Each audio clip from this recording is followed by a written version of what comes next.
काल आपण managing demand and supply of the services पाहत होतो की मागणी आणि पुरवठा, सेवांच्या बाबतीत मागणी आणि पुरवठ्यातील संतुलन कशा पद्धतीनं साधलं जावं यासाठी काल आपण पाहिलं होतं. बेसिक ज्या गोष्टी आहेत म्हणजे मागणी कशा पद्धतीनं, आपल्याला कोणते पॉईंट्स महत्त्वाचे आहेत, पुरवठा आहे, मागणी आणि पुरवठ्यातील संतुलन कशा पद्धतीनं आपल्याला साधायचं आहे हे आपण काल पाहिलं होतं. आणि त्याच्याशी रिलेटेड जे काही पॉईंट्स होते ते सुद्धा पाहिले होते की बेसिकली काय आहे की कधी मागणी जर वाढली असेल तर ती कशा पद्धतीनं मॅनेज करायची, कशा पद्धतीनं त्या ठिकाणी ग्राहकांना आपल्याला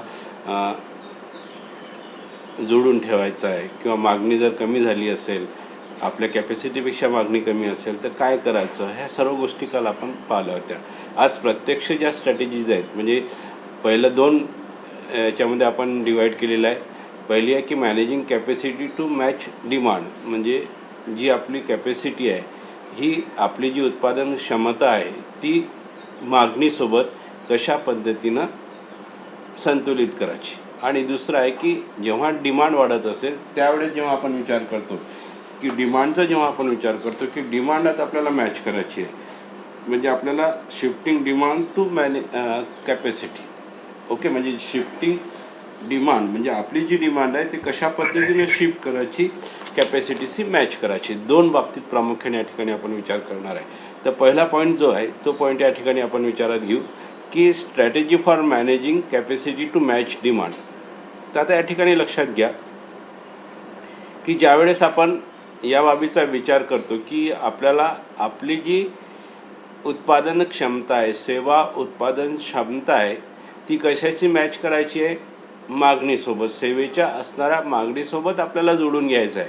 म्हणजे आपला व्यवसाय, आपण करीत असलेले सेवांचे उत्पादन हे बाजारपेठेतील मागणीसोबत कशा पद्धतीनं जोडायचं, कशा पद्धतीनं आपण ते करू शकतो, हे प्रामुख्याने पहिल्यांदा आपला विचार करायला लागेल. याच्यासाठी आपण आपली जी उत्पादन क्षमता आहे याच्यामध्ये बदल करतो, उत्पादन क्षमतेमध्ये बदल करतो. जसं एक तर बाजारपेठेमध्ये मागणी अधिक असेल किंवा बाजारपेठेमध्ये मागणी कमी असेल, म्हणजे एकदम अधिक मागणी आहे, डिमांड टू हाय, म्हणजे आपल्या उत्पादन क्षमतेपेक्षा जेव्हा मागणी आहे, सेवांची मागणी फार अधिक असेल त्यावेळेस काय केलं पाहिजे, आणि आपल्या उत्पादन क्षमतेपेक्षा मागणी फार कमी असेल त्यावेळेस आपण आपली उत्पादन क्षमता कशा पद्धतीनं बदलली पाहिजे किंवा त्यावर काय कोणत्या गोष्टी प्रामुख्याने विचारात घेतल्या पाहिजे. तर पहिली बाब आहे की जेव्हा मागणी ही खूप अधिक असतं, म्हणजे जेव्हा आपली उत्पादन क्षमतापेक्षा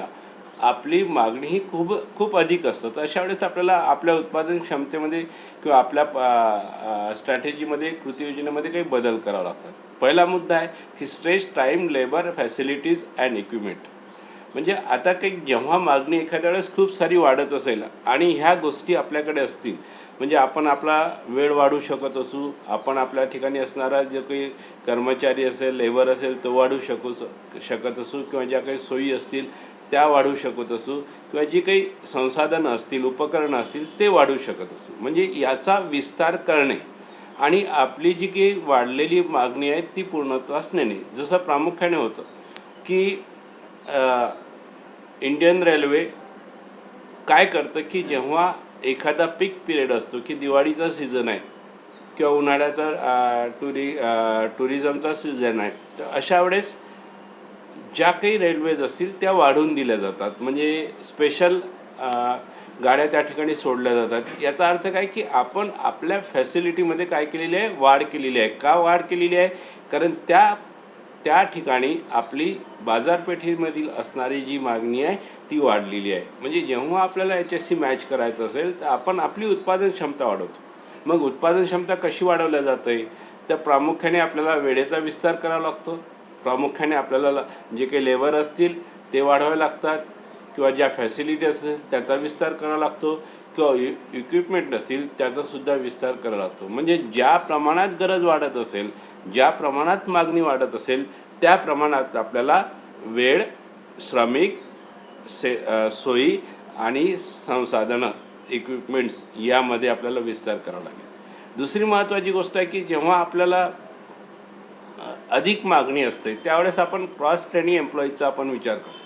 कालच्या मुद्द्यामध्ये आपण हा मुद्दा विचारात घेतला होता की क्रॉस ट्रेनिंग एम्प्लॉईज म्हणजे काय की मल्टी टास्किंग ज्याला म्हणतो आपण की वेगवेगळ्या प्रकारचं जे वर्क असते त्या कर्मचाऱ्याला करता यायला पाहिजे.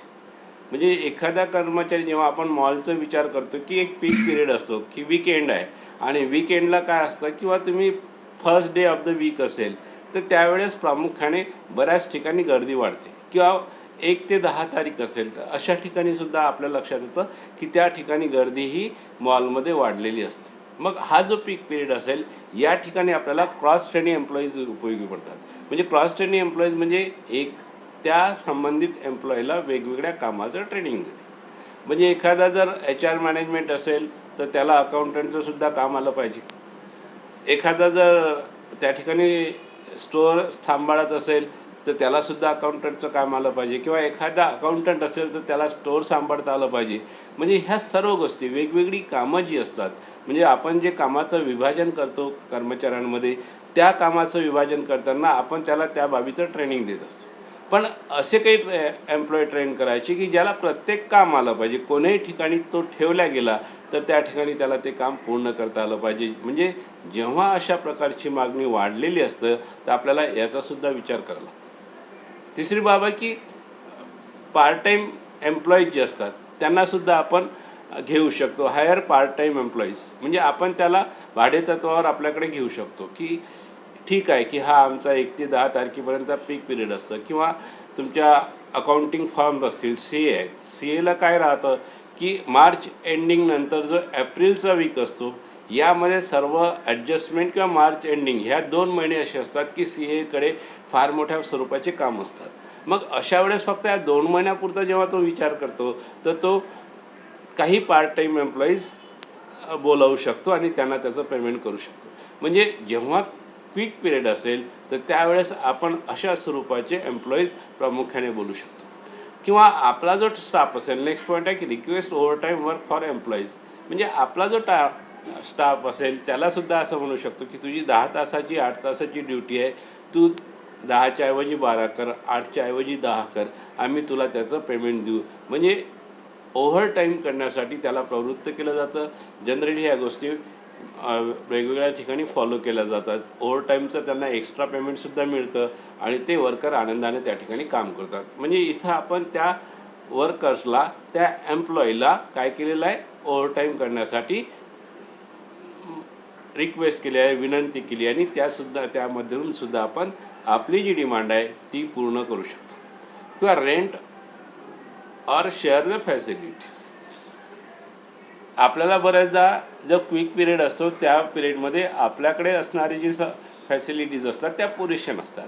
अशा वेळेस आपण त्या भाड्यातत्वावर आणू शकतो की काही लोक जे असतात काही एजन्सी जे असतात त्या एजन्सी याचं सप्लाय करत असतात किंवा शेअरसुद्धा करू शकतो.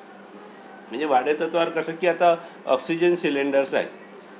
आताची परिस्थिती आहे की ऑक्सिजन नाहीच.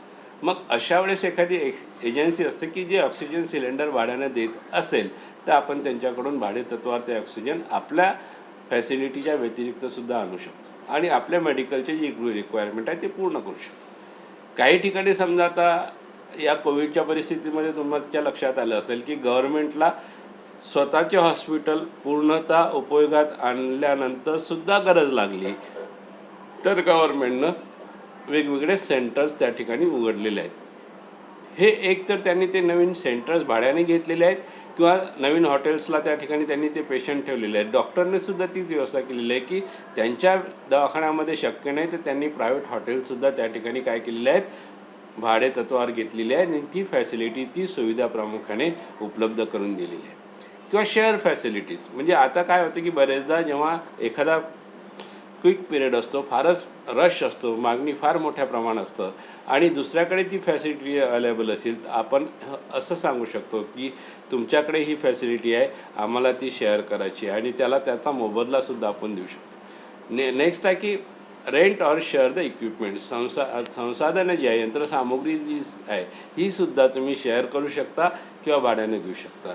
किंवा सब कॉन्ट्रॅक्ट्स ऑर आउटसोर्स ॲक्टिव्हिटीज म्हणजे आपण एक तर एखाद्याला सब कॉन्ट्रॅक्ट देऊ शकतो जेव्हा आपल्याच्यानं एखादं काम होत नाही त्यावेळेस आपल्याला ते विदिन अ टाईम पूर्ण करायचं असतं, तर आपण काय करतो की त्याचे कॉन्ट्रॅक्ट देतो किंवा आउटसोर्स ॲक्टिव्हिटीच्या माध्यमातून ते पूर्ण करतो. म्हणजे आउटसोर्सिंग हा जो प्रकार आहे, आता प्रत्येक ठिकाणी लक्षात घ्या की आउटसोर्सिंग ही जी भानगड आहे ही प्रत्येक ठिकाणी येते. कोणीही कर्मचारी कायम स्वरूपाचा ठेवण्यासाठी तयार नाही, कारण त्याला असणारं पेमेंट, त्याला द्यावं लागणारं वेतन यापेक्षा आउटसोर्सिंग हे सोयीचं. आणि मॅक्झिमम कंपन्या ह्या आउटसोर्सिंगचा व्यवसाय करतात. म्हणजे आता जर आपण विचार केला की मला कर्मचाऱ्यांची प्रामुख्याने तुम्ही विचार करा की आपल्याला ॲडमिशनच्या पिरियडमध्ये आपण एज्युकेशन इन्स्टिट्यूट चालवतो. आपल्या महाविद्यालयात मुलांच्या ॲडमिशनचा जो कार्ड असतो तो कार्ड आणि त्याच्या रजिस्टर आणि फॉर्म भरण्याचा कार्ड किंवा त्याचा स्कॉलरशिप भरण्याचा कार्ड, 3 महत्त्वाच्या गोष्टी आहेत. ॲडमिशन, त्याचं रजिस्ट्रेशन, त्याचा एक्झाम फॉर्म आणि प्रामुख्याने स्कॉलरशिप. मग अशा वेळेस काय करतो आपण, अर्न व्हाईल लर्नच्या माध्यमातून आपल्याच विद्यार्थ्यांना ते काम देतो. आपला कर्मचारी तो काम करत आहे का? नाही. आपण काय केलं, अर्न व्हाईल लर्न जी स्कीम चालवतो त्यामधून विद्यार्थ्यांना हे काम देतो. म्हणजे एक प्रकारचं आउटसोर्सिंग ज्याला म्हटलं जातं, एक प्रकारचं भाडे तत्वावर जे बाहेरच्या लोकांना किंवा सब कॉन्ट्रॅक्ट्स आपण त्यांना देतो की विद्यार्थ्यांना सांगतो की प्रति स्कॉलरशिपचा फॉर्म तुला 25 रुपये मिळतील किंवा 30 रुपये मिळतील किंवा 40 रुपये मिळतील आणि तू हा फॉर्म भरून द्यायचा. म्हणजे आपण आउटसोर्सिंग केलेलं आहे. आपण बाहेरच्या लोकांकडून ही ॲक्टिव्हिटी पूर्ण केलेली आहे आणि आपला जो ग्राहक असेल त्याला समाधानी ठेवण्याचा प्रयत्न केलेला आहे. मग असं कोणत्याही बाबतीत आउटसोर्सिंग म्हणजे काय की ज्या ठिकाणी आपण एखादी गोष्ट पूर्णतः करू शकत नाही आणि त्यासाठी बाहेरून लोक आणून त्यांच्याकडून ते काम करून घेणं आणि आपल्या ग्राहकांनाच समाधानी ठेवणं. म्हणजे ज्या गोष्टी आपल्याला हे शक्य असतात. म्हणजे बरेचदा असं काही की प्रत्येक गोष्ट संबंधित सर्व्हिस प्रोव्हायडरनेच केली पाहिजे असं नाही. डॉक्टर असेल तर ओके, डॉक्टर ते पूर्ण करेल, पण त्याला लागणारा जो सपोर्टिंग स्टाफ असतो या स्टाफमध्ये प्रामुख्याने आपण आउटसोर्सिंग करू शकतो. म्हणजे ह्या ज्या गोष्टी आहेत ह्या जेव्हा तुमची मागणी फार मोठ्या प्रमाणात असेल, अतिशय मागणी असेल आणि अशा वेळेस आपली उत्पादन क्षमता आपल्याला बदलावी लागते. म्हणजे आपली जी कॅपॅसिटी आहे, उत्पादन क्षमता जी सेवांची आहे ती आपण मागणीच्या प्रमाणात आपण बदलतो. मग कोणकोणत्या बाबी आहेत, तर कोणकोणत्या गोष्टी आपण बदल केला आपली उत्पादन क्षमता त्या ठिकाणी त्या मागणीपर्यंत पोहोचू शकेल, तर प्रामुख्याने ह्या गोष्टी आहेत. म्हणजे पहिली गोष्ट घ्या की तुम्हाला तुमचा वेळ असेल, तुमचा कर्मचारी असेल, तुमच्या उपलब्ध सेवा असतील किंवा तुमचे उपकरणं असतील यांचा विस्तार करावा लागेल. म्हणजे तुमची कॅपॅसिटी, तुमची उत्पादन क्षमता वाढेल. तुम्हाला क्रॉस ट्रेनिंग एम्प्लॉईज जे असतील, म्हणजे ज्याला विविध काम करता येत असेल, वेगवेगळ्या ठिकाणी तो सहज काम करू शकेल, अशा लोकांना तुम्हाला त्या ठिकाणी तयार ठेवावं लागेल. किंवा तुम्हाला बाहेरून पार्ट टाईम एम्प्लॉईज जे असतात ते भाडेतत्वावर घ्यावं लागतील किंवा तुमच्या कर्मचाऱ्यांना तुम्हाला ओव्हरटाईमसाठी रिक्वेस्ट करावं लागेल. फॅसिलिटीच्या बाबतीत तुम्ही एकतर ते भाड्यावर घेऊ शकता किंवा त्या इतर व्यावसायिकांसोबत शेअर करू शकता. तसंच तुमचे इक्विपमेंटसुद्धा आहेत ते सुद्धा भाड्यावर घेऊ शकता किंवा शेअर करू शकता. आणि लास्ट आहे की तुम्ही एखाद्याला सब कॉन्ट्रॅक्ट देऊ शकता किंवा आउटसोर्सिंगच्या माध्यमातून त्या ॲक्टिव्हिटीज पूर्ण करू शकता. म्हणजे जेव्हा आपली डिमांड खूप अधिक असते त्यावेळेस आपल्याला हे पूर्ण करता येतं आणि आपली जी उत्पादन क्षमता आहे ती वाढवता येते आणि अशा माध्यमातून आपण या ठिकाणी आपली जी उत्पादन क्षमता आहे वाढलेल्या मागणीसोबत संतुलित करत असतो. दुसरा प्रश्न येतो की आता वाढलेली मागणी आहे ही बाजू ठीक आहे, पण जेव्हा आपल्या मागणी कमी असतं, एकदमच कमी जर असेल, आपली मागणी जी आहे ती आपल्या उत्पादन क्षमतेपेक्षा कमी असेल, कारण आता प्रत्येक बाबतीत प्रत्येक सीझनला जसं काही सिजनेबल असतात, जसं आता आपण म्हणतो की आपल्याला पर्यटन आहे, पर्यटनामध्ये काय राहतं की एक विशिष्ट कालखंड असतो की त्या कालखंडात पर्यटनासाठी लोक बाहेर पडतात, अदरवाईज ते बाहेर पडत नाहीत. मग हा जो पीक पिरियड असतो हा पीक पिरियड वगळता त्या ठिकाणी त्या पर्यटनाला मागणी जी असते ती कमी असते. मग आपल्याला जर मागणी बाजारपेठेची आपल्या उत्पादन क्षमतेपेक्षा कमी असेल तर मग आपल्याला काय करावं लागतं, तर पहिली गोष्ट आहे परफॉर्म मेंटेनन्स आणि रिनोव्हेशन. म्हणजे हा जो काळ असतो प्रामुख्याने ही आपली उत्पादन क्षमता सुव्यवस्थित असावी, योग्य वेळी म्हणजे पीक पिरियडमध्ये त्या ठिकाणी ती अधिक कार्यक्षमपणे काम करावी, यासाठी प्रामुख्याने जेव्हा आपली मागणी कमी असते त्या मागणी कमी असणाऱ्या काळाचा उपयोग केला जातो. मग आता आपल्याला या ठिकाणी काय करतो आपण, की आपण जे काही आपलं मेंटेनन्स असेल किंवा रिनोव्हेशन असेल, म्हणजे आपल्या सेवांमध्ये जे काही बदल करायचे असतील, समजा आपला पर्यटनाचा व्यवसाय असेल आणि आपल्याकडे बऱ्याच साऱ्या ट्रॅव्हलच्या गाड्या असतील, मग अशा काळामध्ये प्रामुख्याने त्या गाड्यांचं मेंटेनन्स केलं जाईल. काही रिनोव्हेशन करायचं असतील, हॉटेल्स असतील तुमचे आणि त्या पीक पिरियडमध्ये प्रामुख्याने आपण नाही करू शकत, तर मग अशा काळामध्ये त्या हॉटेलचं रिनोव्हेशन तुम्हाला करता येईल. म्हणजे ह्या ज्या गोष्टी असतात, डिमांड जेव्हा लो असते त्यावेळेस आपला परफॉर्मन्स, आपली उत्पादन क्षमता अधिक चांगल्या पद्धतीने काम करण्यासाठी ज्या सुधारणा आपल्याला करायच्या गरज असतात त्या प्रामुख्याने जेव्हा आपली मागणी कमी असते त्या काळात केल्या जातात. नेक्स्ट शेड्यूल व्हॅकेशन्स, म्हणजे आता जे व्हॅकेशन्स आहेत, समजा आता आपण जर आपला कर्मचारी आहे तो जर आनंदी ठेवायचे असेल, त्याला जर चांगल्या पद्धतीने त्याच्याकडून काम करून घ्यायचं असेल, तर आपण म्हटलेलं आहे जेव्हा आपण सुरुवातीला सर्व्हिस ट्रायंगल पाहिला होता त्यातील महत्त्वाचा घटक आपण म्हटलं होतं की एम्प्लॉई, आणि एम्प्लॉईवर लक्ष केंद्रित करा, त्याला अभिप्रेरित करा, त्याला मोटिवेट करा, त्याला योग्य त्या सोयीसुविधा द्या, योग्य ते ट्रेनिंग द्या, आणि त्या सर्व गोष्टींमध्ये प्रामुख्याने हे व्हॅकेशन असतं. मग या शेड्यूल टाईममध्ये जर आपल्या कर्मचाऱ्याला आपण विशिष्ट म्हणजे या डिमांड जेव्हा लो असतं त्या काळात जर आपण आपल्या कर्मचाऱ्यांसाठी काही सुट्या देता आल्या तर त्या देऊ शकतो. त्यांना त्या ठिकाणी तेवढाच आनंद होतो आणि ते पुढच्या पीक पिरियडमध्ये चांगल्या पद्धतीनं काम करू शकतात. किंवा आपला जो शेड्यूल आहे ते आपल्या एम्प्लॉईंच्या ट्रेनिंग करता आपण उपयोग करू शकतो. म्हणजे ह्या जो लो डिमांडचा काळ असतो, जेव्हा मागणी कमी असतं, त्यावेळेस आपल्याला ज्या एम्प्लॉईज असतील तर त्यांचे आपण ट्रेनिंग कॅम्पेन अरेंज करू शकतो, त्यांना ट्रेनिंग देऊ शकतो, त्यांना प्रशिक्षण देऊ शकतो, आणि आपली उत्पादन क्षमता जेव्हा गरज असते तेव्हा त्यांची ती वाढवू शकतो. आणि ले ऑफ एम्प्लॉई, म्हणजे ह्या सर्व गोष्टी प्रामुख्याने जेव्हा आपण विचार करतो की काय करायचं जेव्हा डिमांड लो असेल, तर आपण प्रामुख्याने कुठं जातो, की आपण प्रामुख्याने जातो आपल्या सुधारणाकडे. म्हणजे आपल्याला जेव्हा सुधारणा आपल्याला करायच्या असतील तर त्यावेळेस प्रामुख्याने आपण ह्या गोष्टी करतो. मग ह्या गोष्टी करत असताना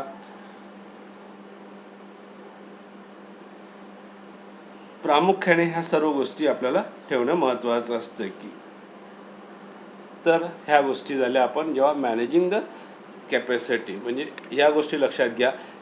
दोन बाबी आहेत. एक, जेव्हा आपल्याला आपली मागणी अधिक असतं त्यावेळेस आपल्याला उत्पादन क्षमतेमध्ये बदल करावा लागतो. म्हणजे त्या ठिकाणी आपण कोणत्या उपाययोजना करू, त्या ठिकाणी आपण प्रामुख्याने अधिक उत्पादन क्षमता कशी राहील, महत्तम उत्पादन क्षमता कशी राहील याचा प्रयत्न करतो. मग त्याच्यासाठी आपण काय करतो, की आपण आपला वेळ असेल, कामगार असतील, सेवा असतील, किंवा आपल्या साधनं असतील, उपकरणं असतील, याचा विस्तार करण्याचा प्रयत्न करतो.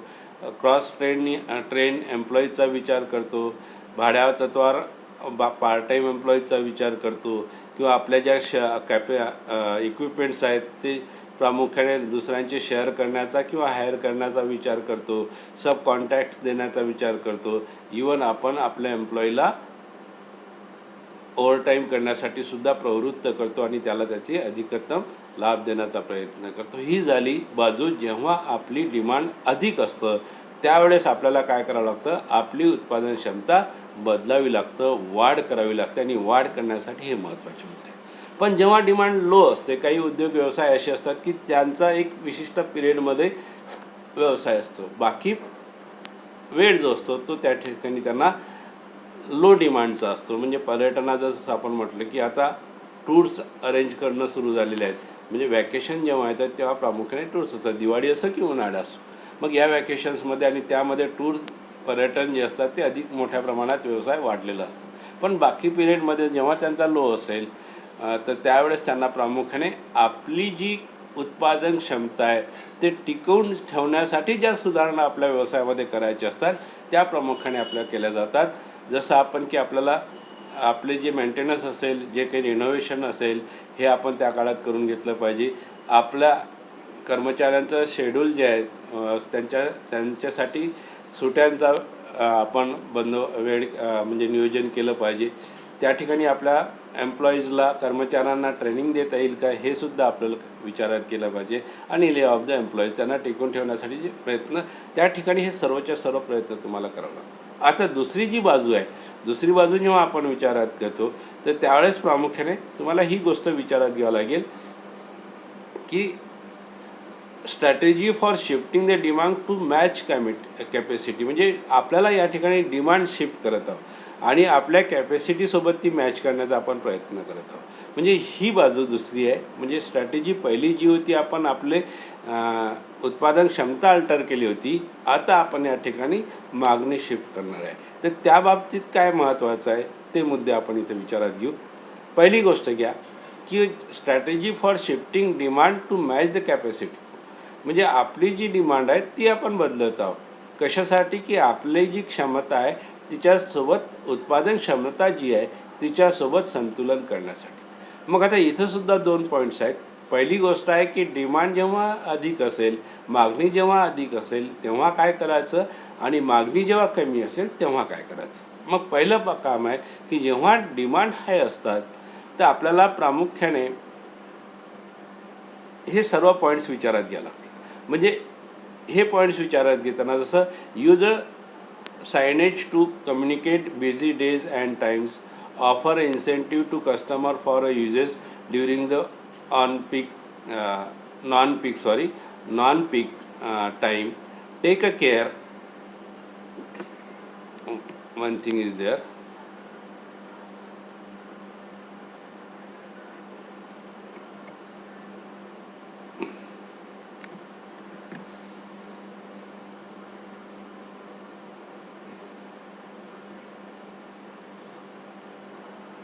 म्हणजे offer incentive to customers for a usages during non peak time, take care of loyal or a regular customer first, advertise peak uses times and benefits of the non-peak use, charge full price for the service, no discounts. म्हणजे हे गोष्टी आपल्याला विचार करावं लागतील.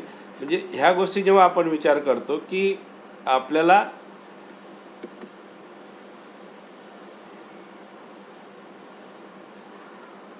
प्रामुख्याने जेव्हा आपण विचार करतो की मला काय करायचं आहे, तर सर्वात महत्त्वाची बाजू असतं की जेव्हा आपल्याला डिमांड शिफ्ट करायची आहे, म्हणजे डिमांड जेव्हा हाय असेल तेव्हा कोणत्या बाबी करायच्या आहेत. तर पहिलं काय काम आहे की use a signage to the communicate busy days and times. म्हणजे आपल्याला लोकांपर्यंत हे पोहोचवावं लागेल की त्यांच्याशी कम्युनिकेट करावं लागेल की बिझी डेज कोणते आहेत आणि टाईम्स कोणते आहेत. म्हणजे आता बरेचदा असं लावलं जातं की हा सीझन जो असतो तो या काळामध्ये पूर्णतः फुल फॉर्ममध्ये असतो. म्हणजे आता जर आपण म्हटलं की पर्यटनाचा वेळ कोणता, तर मेचा पहिला वीक किंवा मेचा दुसरा वीक, मेमध्ये फुल असं शेड्यूल असतं. मग हे डेज जे असतात, हा जो वेळ असतो हा कम्युनिकेट लोकांपर्यंत करावा लागतो. मग त्यांच्यासाठी ते प्रामुख्याने बोर्डवर लिहून किंवा वेगवेगळ्या माध्यमातून तो मेसेज लोकांपर्यंत जायला पाहिजे. म्हणजे जेणेकरून लोक, जो कस्टमर आहे, ग्राहक जो आहे तो त्या पद्धतीनं वर्क करेल. म्हणजे आपल्याला जो काही येणारा आपल्याकडे ग्राहक आहे तो त्या पद्धतीने विचार करेल. नंतर आपल्याला नॉन पीक टाईमचा सुद्धा या ठिकाणी आपण विचार करू शकतो. कारण लोकांचा रश आपल्याकडे येत आहे आणि आपल्याला डिमांड जी आहे ती स्थिर ठेवायची.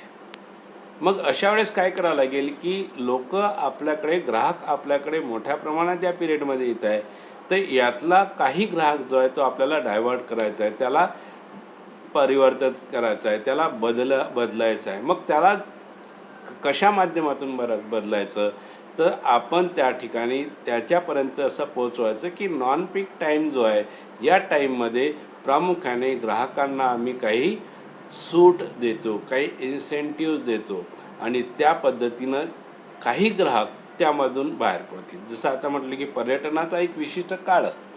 म्हणजे आता ज्यांना सर्व्हिसेस आहेत, जे बिझी लोक आहेत, या लोकांना काय राहतं की विशिष्ट शेड्यूल असतं आणि त्या शेड्यूलमध्ये तेव्हाच सुट्या असतात किंवा एक तुम्ही जर फॅमिली म्हणून विचार कराल, एका विशिष्ट वयामध्ये मुलं जेव्हा लहान असतात, शिक्षणाचे जेव्हा ते लहान असतात, त्यावेळेस जर आपण टूरला जातो म्हटलं तर आपल्याला त्यांच्या सुट्यांचा विचार करावा लागतो. पण जेव्हा ह्या सर्व गोष्टीतून जबाबदारीतून मुक्तता होतो तर आपल्याला पर्यटन आवश्यक असतं, पण वेळेचं काही एवढं बंधन राहत नाही. मग हा जो नॉन पीक टाईम आहे अशा लोकांसाठी उपयुक्त ठरतो. मग आपल्याला त्या नॉन पीक टाईममध्ये काय सूट आहेत, काय फायदे आहेत, हे प्रामुख्याने ग्राहकांपर्यंत पोहोचायला पाहिजे की तुम्ही या पिरियडमध्ये जर गेले तर आम्ही तुम्हाला 75,000च्या ऐवजी 50,000मध्ये नेऊ, 40,000मध्ये नेऊ. आणि ही जी इन्सेंटिव्ज आहेत, हे इन्सेंटिव्ज अशा प्रकारचे इन्सेंटिव्ह जर आपण त्यांच्यापर्यंत पोहोचवले तर प्रामुख्याने जी डिमांड हाय असतं अशा वेळेस यातील काही लोक शिफ्ट होतात. म्हणजे शिफ्ट कुठं होतील ते नॉन पीक पिरियडमध्ये. आणि आपलं संतुलन जे आहे आपल्या उत्पादन क्षमतेचं, आपल्या सेवा देण्याच्या क्षमतेचं आणि मागणीचं संतुलन साधलं जाऊ शकतं. दुसरा एक, take care of a loyal regular customer first. म्हणजे पहिल्यांदा लक्षात घ्या की आपल्याशी जो प्रामाणिक आहे, आपल्याशी जो नियमित कस्टमर आहे, याला पहिल्यांदा त्या ठिकाणी पुरवठा व्हायला पाहिजे, सेवा द्यायला पाहिजे.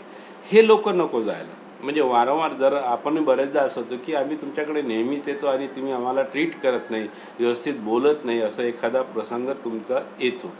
म्हणजे याचाच काय आहे की सर्व्हिस प्रोव्हायडरकडून तो ग्राहक जो तुमचा लॉयल आहे, जो रेग्युलर आहे, तो दुखावला जातो. मग अशा पीक पिरियडमध्ये जेव्हा डिमांड हाय असतं, मागणी फार मोठ्या प्रमाणात असतं, तर पहिलं कॉन्सन्ट्रेट राहील तुमचं तुमच्या लॉयल म्हणजे तुमच्याशी एकनिष्ठ असणाऱ्या आणि नियमित असणाऱ्या ग्राहकांसोबत. मग बाकीचे ग्राहक म्हणजे शिफ्ट झाले तर कोण होतील? इतर ग्राहक. आपला जो रेग्युलर ग्राहक आहे तो त्या ठिकाणी त्याची मागणीची पूर्तता आपण करायलाच पाहिजे.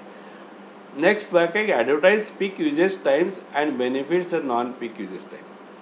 म्हणजे पीक युजेस टाईम्स आणि नॉन पीकमध्ये जर आपण विचार केला की जेव्हा पुरेशा नॉन पीक पिरियड जो असतो की ज्या ठिकाणी एक पीक पिरियड असतो की ज्या ठिकाणी फार मोठ्या प्रमाणात काय असतं, मागणी असतं आणि लोकांना त्याच काळात त्या सेवा पाहिजेत असतात. मग काही सेवा आपण त्यातला जो नॉन पीक पिरियड असेल, म्हणजे जसं मी म्हटलं की पर्यटन हे मे आणि दिवाळीच्या सुट्टीतच केलं पाहिजे असं नाही, असं काही लोकांना वाटत असेल तर त्या लोकांना नॉन पीकचे काय बेनिफिट्स आहेत, ते यूज केल्यानंतर तुम्हाला कोणते फायदे होऊ शकतात, हे प्रामुख्याने जाहिरातीच्या माध्यमातून त्यांच्यापर्यंत पोहोचलं पाहिजे. म्हणजे सातत्यानं लोकांशी संवाद हा ॲडव्हर्टाईजच्या माध्यमातून ठेवला गेला पाहिजे. युजेस जो आहे पीक पिरियडमध्ये काय आहे, त्याच्या प्राइसेस तुम्हाला सांगता येतील की ह्या प्राइसेस खूप असतात आणि नॉन पीक पिरियडमध्ये प्राइसेस या कमी असतात. अशा प्रकारची जरी जाहिरात आली तर लोक शिफ्ट होऊ शकतात. म्हणजे जी डिमांड आपली हाय आहे, या हाय डिमांडमधली काही मागणी जी आहे ती त्या नॉन पीक पिरियडकडे वळती होऊ शकतं आणि आपल्याला आपल्या कॅपॅसिटीमध्ये काही बदल करावा लागत नाही. फक्त अशा स्वरूपाचे टॅक्स करून आपण त्यांना कन्वर्ट करू शकतो. नंतर charge a full price for the service, no discount. म्हणजे जेव्हा आपलं डिमांड हाय असेल त्यावेळेस कोणत्याही स्वरूपाची त्या काळाकरिता आपण डिस्काउंट द्यायचे नाही, तर फुल चार्जेस ठेवायचे. म्हणजे जर आपण त्या काळात डिस्काउंट दिले तर लोकांची मागणी अधिक वाढू शकतं. मग डिस्काउंट कधी द्यायचे तर ते नॉन पीक पिरियड द्यायचं.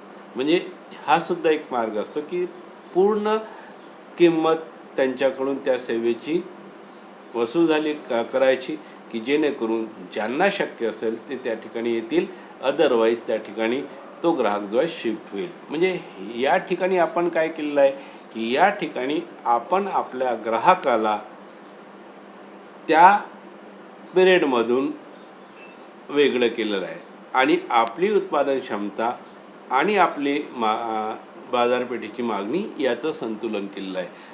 शिफ्ट केलेलं आहे म्हणजे आपण त्याला सोडलेलं आहे का? नाही. त्याला वेगळा असा एक प्लॅटफॉर्म उपलब्ध करून दिलेला आहे ज्याला नॉन पीक पिरियड म्हणतो आणि त्या पिरियडमध्ये प्रामुख्याने त्याला आपण वेगवेगळ्या इन्सेंटिव्ह दिले, प्राईस कमी केली, डिस्काउंट दिल्या आणि त्यांच्यासोबत कम्युनिकेटसुद्धा केलेलं आहे. म्हणजे ह्या गोष्टी प्रामुख्याने आपल्याला मागणी जेव्हा बदलायची असतं कॅपॅसिटी म्हणजे उत्पादन क्षमता आणि मागणी यामध्ये संतुलन साधायचं असतं आणि आपल्याला मागणी बदल करायचा आहे, शिफ्ट करायची आहे, तर अशा वेळेस आपण हे जे काही मुद्दे आहेत हे विचारात घेऊन आपला व्यवसाय करू शकतो. दुसरा आहे की जेव्हा डिमांड लो असेल, आता या ठिकाणी डिमांड जर लो असेल, मागणी जर कमी असेल, तर आपण काय केलं पाहिजे हे मुद्दे प्रामुख्याने या ठिकाणी विचारात घेतले पाहिजे. म्हणजे पहिला मुद्दा आहे use sales and advertising to increase the business from current market segments. दुसरा आहे modify the service offering to appeal to the new market segments. तिसरा आहे offer discount or a price reduction. Next आहे modify hours of the operations, bring the service to the customers. म्हणजे आता जर आपली उत्पादन क्षमता आहे त्यापेक्षा जर मागणी कमी असेल, आपल्या उत्पादन क्षमतेपेक्षा, आपला सेवा उत्पादनाच्या क्षमतेपेक्षा सेवेची जर मागणी कमी असेल, तर आपण कशा पद्धतीनं आपली मागणी बदलायची, कशा पद्धतीनं त्यात वाढ करायचं, कशा पद्धतीनं मागणी वाढेल यासाठी प्रयत्न करायचे. तर हे मुद्दे user sales and advertising to increase the business from current market segment. ज्या लोकांसाठी तुम्ही काम करता, ज्या बाजारपेठेमध्ये तुम्ही काम करता, यामध्ये प्रामुख्याने तुम्हाला सेल्स आणि ॲडव्हर्टायझिंग, जाहिरात या ठिकाणी तुम्हाला विचार करावा लागेल. म्हणजे तुम्हाला त्या मार्केटमध्ये सेल्स प्रमोशन त्या ठिकाणी द्यावं लागतील, त्या ठिकाणी जाहिराती करावं लागतील आणि त्या मार्केटमधून प्रामुख्याने तुम्हाला तुमचं मागणी वाढवावी लागेल. म्हणजे जाहिरातीच्या माध्यमातून, जसं मी म्हटलं की छोट्या छोट्या गोष्टी आहे, म्हणजे अजूनसुद्धा आपलं जे प्रमोशन आहे, प्रवर्तन जे आहे, म्हणजे 4P मधला, बेसिक 4P मधलं जे प्रवर्तन आहे, जे P आहे, हे P अत्यंत महत्त्वाचं आहे. प्रवर्तन लोकांमध्ये त्या पद्धतीनं बदल करावं लागतं. लोकांपर्यंत आपल्या सेवा कशा चांगल्या आहेत हे पोहोचावं लागतात. लोकांपर्यंत आपण काय नवीन देणार आहे हे प्रामुख्याने आपल्या त्या बाजारपेठेतील ग्राहकांपर्यंत, जो सेगमेंट आपण तयार केलेला आहे त्यापर्यंत त्या ठिकाणी पोहोचवणं गरजेचं असतं आणि यासाठी प्रमोशन, जाहिरात हे अत्यंत आवश्यक असतं. मग आपण कुठं कमी पडतो, तर आपण आपल्याकडे काय आहे हे सांगण्यात जर कमी पडत असेल, तर प्रामुख्याने डिमांड ही कमीच राहील. कारण दोन्ही गोष्टी लक्षात घ्या, जेव्हा बाजारपेठेमध्ये आपले कॉम्पिटिटर, स्पर्धक काम करत असतात आणि त्यांच्याकडे कोणत्याही मागणीचा म्हणजे कमी असण्याचा प्रश्न नसतो, पण आपली मागणी कमी आहे, याचा अर्थ आपण लोकांपर्यंत पोहोचण्यात कमी पडतो हा होतो आणि म्हणून आपल्याला लोकांपर्यंत पोहोचावं लागेल. आपल्याला जाहिरातीच्या माध्यमातून, प्रवर्तनाच्या माध्यमातून प्रामुख्याने लोकांपर्यंत पोहोचावं लागेल आणि आपली जी विक्री आहे ती वाढवायला लागेल. दुसरा आहे modify the services offering to appeal the new market segments. म्हणजे नवीन मार्केट आपल्याला शोधावं लागतं आणि त्यासाठी आपल्या सेवांमध्ये सुद्धा आपल्याला बदल करावं लागतं, त्याचं आधुनिकीकरण करावं लागतं. बरेचदा असं होतं की आपल्या परंपरागत सेवा असतात, आपण त्याच पद्धतीनं काम करतो आणि जगामध्ये बदल झालेले असतात. म्हणजे आता सिंपल उदाहरण आहे, जर महाराष्ट्र राज्य परिवहन मंडळाने बदल केले नसते तर मला वाटतं ते स्पर्धेत टिकतील असं सांगता येत नाही. कारण जेव्हा आपण प्रायव्हेटायझेशनकडे वळलो, तर ज्या प्रमाणात ट्रॅव्हल्समध्ये बसेस आल्या, या बसेसच्या असणाऱ्या कंडिशन्स आणि महाराष्ट्राच्या ST महामंडळाच्या असणाऱ्या बसेसच्या कंडिशन्स यामध्ये फार मोठं अंतर होतं. सर्वसामान्यांसाठी जरी ती असलं तरीसुद्धा बाजारपेठेमध्ये एक असा ग्राहक आहे की ज्याला सुखसोयी पाहिजेत. मग हा जो नवीन सेगमेंट आहे, हा जो नवीन भाग आहे, यासाठी प्रामुख्याने प्रयत्न करणे गरजेचं होतं आणि त्या ठिकाणी मग शिवशाही असो किंवा शिवनेरी असो, अशा बसेसची निर्मिती करण्यात आलेली आहे. म्हणजे तुम्हाला तुमच्या सर्व्हिसेस ज्या काय आहेत त्या सर्व्हिसेस काय करावं लागल्या, मॉडिफाय करावं लागल्या, त्याचं आधुनिकीकरण करावं लागलं आणि स्पर्धेमध्ये टिकून राहावं लागेल. म्हणजे अशी प्रत्येक गोष्ट जिथं जिथं आपला कॉम्पिटिटर आहे तिथं तिथं त्याच्याकडे असणाऱ्या सुखसोयी आणि आपल्या सेवांमध्ये असणाऱ्या सुखसोयी, त्याचं आधुनिकीकरण आणि आपल्या सेवांचं आधुनिकीकरण यामधला डिफरन्स आपल्याला दूर करावा लागतो आणि आपल्या सेवा काय करावं लागते, अत्याधुनिक करण्याचा प्रयत्न करावा लागतो. मी तुम्हाला सांगितलं की 2 वर्षाच्या आधी जेव्हा विचार केला की आंध्र टुरिझमनं आंध्राच्या ज्या बसेस आहेत त्या अतिशय सुंदर आणि अतिशय सुव्यवस्थित आहेत प्रायव्हेटच्या तुलनेत. मग तीच बदल जर आपल्याकडे झाला, तो यायला आपल्याला उशीर झाला महाराष्ट्रामध्ये, पण तरीसुद्धा त्या ठिकाणी त्या प्रमाणात सुरुवात झालेली आहे. मग एवढ्यानं चालेल का? नाही. तर आपल्याला जर तुमची मागणी जर तरीसुद्धा कमी असेल, तर आपल्याला पुन्हा विचार करावा लागेल की आपल्या सेवांमध्ये काय त्रुटी आहेत आणि आपल्या स्पर्धकांपेक्षा आपल्या सेवांमधल्या त्रुटी कमी करण्यावर भर किंवा त्या पूर्णतः निर्मूलित करण्यावर भर प्रामुख्याने द्यावं लागतात आणि म्हणून ते मॉडिफाय करणं अत्यंत गरजेचं असतं. नेक्स्ट आहे की offer discount or a price reduction. हा सुद्धा एक मार्ग आहे. जेव्हा बाजारपेठ काबीज करायची असेल, जिओनं जे केलेलं आहे, म्हणजे अतिशय सुंदर उदाहरण आहे की जिओनं जे प्लॅन सुरुवातीच्या काळात टाकलेले आहेत, अक्षरशः बाकी सर्व्हिस प्रोव्हायडरचे त्यांनी अक्षरशः कंबरडं मोडलेलं आहे. म्हणजे अतिशय कमी किमतीत वेगवेगळे प्लॅन्स प्रामुख्याने काय केलेलं आहे, डिस्काउंट्स आणि प्राईस रिडक्शन करून बाजारपेठेमध्ये टाकलेले आहेत आणि म्हणजे फारच कमी वेळात जिओनं मार्केट काबीज केलेलं आहे. म्हणजे ह्या स्वरूपाच्या सुद्धा स्ट्रॅटेजीज प्रामुख्याने वापरल्या जातात की डिस्काउंट खूप मोठ्या प्रमाणात दिले जातात, प्रायसेससुद्धा फार मोठ्या प्रमाणात कमी केले जातात आणि एकदा मार्केटमध्ये स्टेबल झालं, लोकांना त्याची सवय झाली की पुन्हा आपल्याला ज्या पद्धतीनं आपली प्राईस पॉलिसी आहे ते आपण राबवू शकतो. म्हणजे ह्या साऱ्या गोष्टी प्रामुख्याने जेव्हा मागणी कमी असते त्यावेळेस आपल्याला करावंच लागतं. तुम्हाला एकतर डिस्काउंट द्यावं लागेल किंवा तुमच्या प्राइसेसमध्ये रिडक्शन करावं लागेल. आजसुद्धा मेडिकलमध्ये हे आहे की काही मेडिकलच्या दुकानांमध्ये तुम्हाला सर्व्हिसेस देताना डिस्काउंट दिले जातात. म्हणजे याचा अर्थ काय की इतरांच्यापेक्षा ते कमी किमतीला देतात. मग ह्या गोष्टी प्रामुख्याने विचार करावा लागेल. काय रिडक्शन आहे, काय प्राईस रिडक्शन्स झालेले आहेत, डिस्काउंट किती प्रमाणात दिला तर आपली मागणी वाढेल, ह्या सर्व बाजारपेठेचा अभ्यास करून करावा लागतो. नेक्स्ट आहे मॉडिफाय आवर्स ऑफ ऑपरेशन्स. तुमच्या कार्याचे ताससुद्धा त्या ठिकाणी मॉडिफाय करणं गरजेचं असतं. आपल्याला या नवीन शेड्यूलमध्ये 24/7 हे जी कन्सेप्ट आलेली आहे ऑनलाईनच्या माध्यमातून, तर याचासुद्धा विचार करावा लागतो की मॅक्झिमम वेळेत ज्या सेवा उपलब्ध असतील त्या ठिकाणी लोक येतील. आपली जर डिमांड कमी असेल आणि आपले जर वर्किंग अवर्स वेगळे असतील तर वर्किंग अवर्समध्ये बदल केला तर काही परिणाम होऊ शकतो का, आणि होत असेल तर तुम्हाला तुमच्या वर्किंग अवर्समध्ये सुद्धा बदल करावा लागतो. म्हणजे आपल्याला अभ्यास करावा लागेल की आपल्याला आपल्या कामाचे तास वाढवायचे आहे का, आपण सेवा देणाऱ्याच्या असणाऱ्या तासिका ज्या त्या वाढवायच्या आहे का. मग त्या ठिकाणी वेगवेगळ्या शिफ्ट डिझाईन करून आपण ते कामाचे तास वाढवू शकतो. अशा स्वरूपाचा बदल प्रामुख्याने जेव्हा आपली मागणी कमी असेल त्यावेळेस करावं लागेल. नेक्स्ट आहे bring the services to the customers. लोकांपर्यंतच त्या सेवा पोहोचण्याचा प्रयत्न तुम्हाला करावा लागेल. म्हणजे कस्टमरपर्यंत आपल्याला पोहोचावं लागेल. कस्टमर तुमच्याकडे येईल याची वाट न पाहता मॅक्झिमम माध्यमातून. आज फायनान्शियल सर्व्हिसेसचं जर तुम्ही उदाहरण घेतलं, म्हणजे आज फायनान्शियल सर्व्हिसेस ज्या सर्व्हिसेस या आधीच्या काळामध्ये प्रामुख्याने लोकांना उभंसुद्धा करत नव्हते. स्पष्ट शब्दात सांगितलं, समजा मला जर हाऊसिंग लोन काढायचं असेल, मी जर SBIकडे गेलो तर मला कमीत कमी 2-3 महिने ते गोल गोल फिरवायचे. हे पाहिजे ते पाहिजे, तुमच्याकडे हे नाही, तुमच्याकडे ते नाही. आज अशी परिस्थिती आहे मार्केटमध्ये की एवढ्या साऱ्या फायनान्शियल सर्व्हिसेस आहेत, एवढी सारी त्या ठिकाणी लोक फायनान्समध्ये उतरलेले आहेत.